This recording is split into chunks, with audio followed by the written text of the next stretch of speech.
Hey guys, welcome back to the show. Today is June 16th, 2020, and the news is brought to you by the channel sponsor Camera Store, which actually is part of the news this week.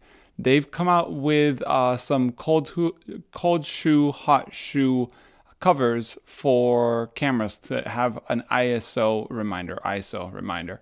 So if you are one of those that loads a camera and forgets what he loaded, like I do all the time, this is a great way to have a little reminder on your hot shoe, cold shoe on your camera. One thing that's also useful is the fact that you will cover your hot shoe if it's raining or anything like that. So it's not exactly going to make it waterproof, but it will help you actually not get it wet and maybe have some sort of issue.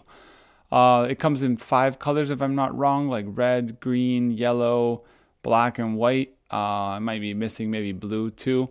But yeah, you can go check it out. They're like 10 euros and they have like 4 to 5 speeds. I think ISO 100, 200, 400, and 800. I wish they had a 1600, which is what I shoot all the time. But yeah, very useful little piece of equipment. And it actually even looks really good. So you can go check it out. I'll leave the link below.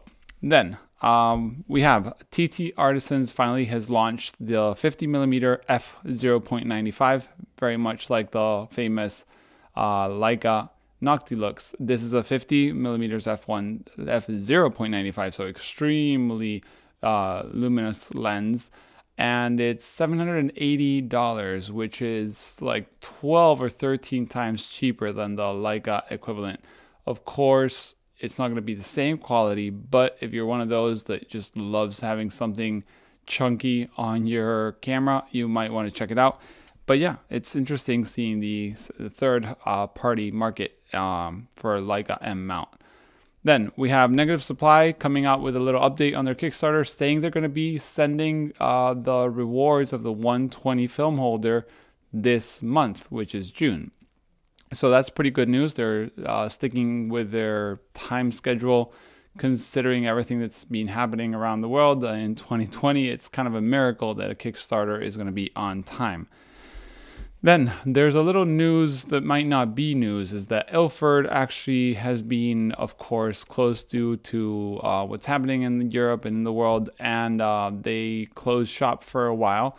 And some major retailers are starting to not have HP5 in certain sizes or stocks. In sizes. So if you're one of those that loves HP5, you want to maybe check if they have enough at your store, maybe buy a little bit more just in case you can't buy it next time. If you're one of those low stock shooters that has like 5 rolls and buys 5 rolls every time, you might want to check it out. But this was seen on Camera Rescue's Instagram, and then Ilford actually said you might check out the news this week. So maybe Ilford will be restarting or has already restarted production. Hopefully that's the case and we can see our favorite film stocks in the stores close to you. Don't panic. A lot of other retailers still have it, and I checked a couple before doing the news. So it's, let's say, you know, not an issue, but it could be an issue. So just make sure if you have a big photo shoot or trip, which I doubt that's happening anytime soon, but just make sure you have enough film stock. Then we have something I saw our friends Safelite Berlin on their Instagram account.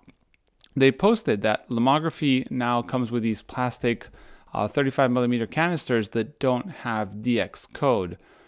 So that could be a major issue if you're one of those that uses cameras that only has DX code reading, because it will default to whatever the camera does, usually a ISO 100.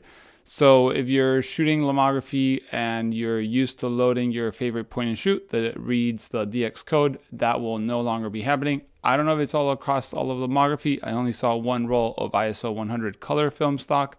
But yeah, you might want to check that out before you go and load your camera or you buy a bunch more film. Then we have a little update from Pixl-ltr. Hamish has been having the worst luck through this Kickstarter. He's been hit by everything that could be imaginable. Now the acrylic that goes on the Pixl-ltr is not fitting, and there's some wrong issues with tolerances, and one's 1mm one way, one's 1mm the other way.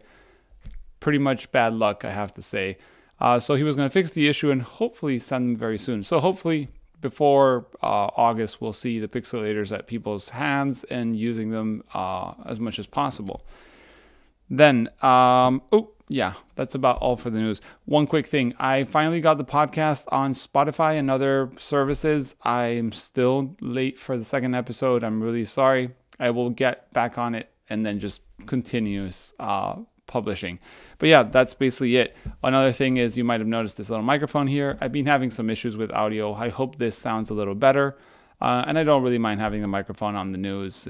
I should get like a vintage one to show, but I thought it would look okay and sound better. So let me know what you think. Last week's news sounded terrible, so I'm sorry for that. I realized when I recorded, even though nothing's changed, something just decided to go wrong. And yeah, that's the news for this week. As always, you can send an email to the email below with any news you hear about and I've missed, which I do. And thanks for watching, guys, and see you next week. Stay safe and keep on shooting, hopefully.